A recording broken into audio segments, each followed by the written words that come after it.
अगर शिव महापुराण की कथा आपकी चित्त वृत्ति में अगर एक बार बैठ गई तो तुम्हें फिर दूसरे की सुनने की एक ललकता जो तुम्हारे भीतर है शंकर को पाने की वो बढ़ जाएगी। फिर तुम इधर उधर भटकोगे नहीं, शिव तत्व की ओर जाने का प्रयास करोगे, एक लोटा जल चढ़ाने का प्रयास करोगे, फिर तुम्हारा मन नहीं लगेगा, तुम्हारा चित्त नहीं लगेगा। यहाँ कई माताएं बैठी हैं जो रोज टीवी खोलकर बैठ जाती हैं, रोज मोबाइल पर कथा सुनती हैं, 5 मिनट 10 मिनट 15 मिनट आधा घंटा 1 घंटा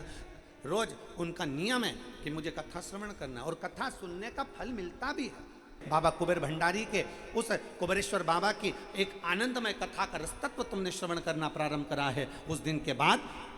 समस्या आती जरूर है पर मेरा बाबा एक लोटे जल से निर्णय कर कर बाहर निकाल देता।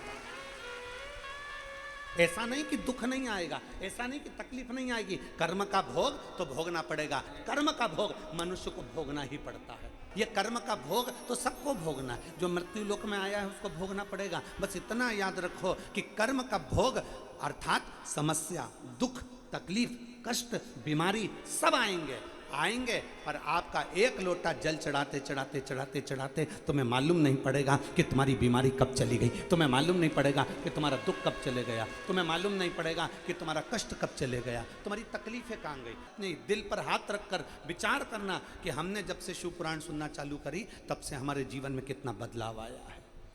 हमारे व्यापार में, हमारी उन्नति में कितना बदलाव आया। एक भरोसा अपने भीतर जागृत